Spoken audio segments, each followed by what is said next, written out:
Hey guys, my name is Wilcox, and if you clicked on this video, maybe you just love cheat sheets, or you just like processes, or you just would like a little help with something to help you stay on track when you're going out and practicing your shooting. Well, that's why I took the liberty to create this guy. This is a i.w.a.s card, so basically it's a shooting process broken up into 4 different parts, and that's going to be I, which stands for ISO, W, which stands for white balance, A, which stands for aperture, and S, which stands for shutter speed. So on the front here is a brief description about what i.w.a.s means and stands for, just in case you get confused. Once again, this is a process, this isn't a rule, it's just something to help you along your journey of becoming a better photographer. The next one is going to be exposure, and this should just help you like look at that little bar at the bottom of your camera and figure out, okay, what does that mean? Okay, I need it to be on the 0 if I can help it. Next, we're gonna have camera modes, and it's divided up into 2 different parts. I can't take credit for this. I actually got this idea off of Pinterest, but I thought it'd be cool to add to it. And again, guys, this isn't me just trying to say that I'm taking credit for all of this.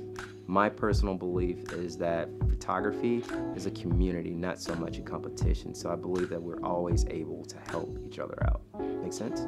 Okay, moving on. So M standing for manual, and your A standing for aperture priority, S standing for shutter priority, and P standing for program. And you have the green little camera icon down here, meaning auto, which we're not gonna use if we're trying to go pro and shoot manual.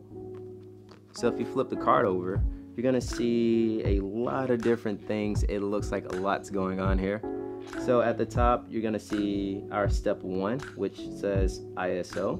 And you can see as you increase your ISO, the more grain you're gonna get. And we actually have no grain, a little grain, and too much grain. And so step number 2 is gonna be white balance. And you can see right here, we have the icons for your white balance settings. So you're gonna see your tungsten bulb are gonna be right here between 2000 and 2500. You have fluorescent, daylight, flash, cloud, and shade. So this should kind of like guide you into making like the correct decisions when you're trying to figure out what your white balance should be. So next, step number 3, A standing for aperture. You're gonna see these little icons, and then if you look in the background, you're gonna see to where you see the icons, but the object behind them is getting a little blurry. So your aperture is the thing that actually helps create that blur effect in the background. And you can see as our aperture closes, things get more focused, and that's how it is. And so your aperture is the thing that controls your depth of field. So if it starts at f1.4, you're gonna have a more shallow depth of field. If you go up to f16 and above, you're gonna have a deeper depth of field. Moving on to step number 4, which is our final step, S standing for shutter speed. So we're gonna start over here on this side. So starting with 1/1000th of a second, this is gonna freeze your motion. But usually if you're holding it in your hand, if you're outside, and if you're getting like your kids playing soccer or volleyball, you're pretty good with choosing any one of these settings. So these are your faster shutter speeds, and on the right side you have slower shutter speeds.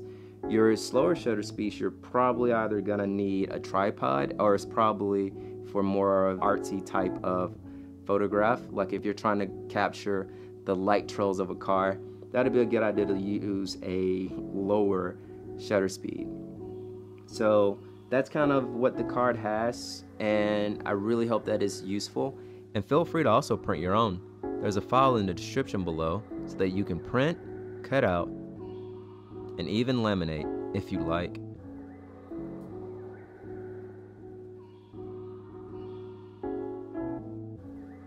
If you guys really like it, use hashtag i.w.a.s in your hashtags on IG, Facebook, wherever you decide to use it. Let me know if this helps. I love making processes for people, and I'd really like to know how it helped you. But that's all I got. See you guys in the next one.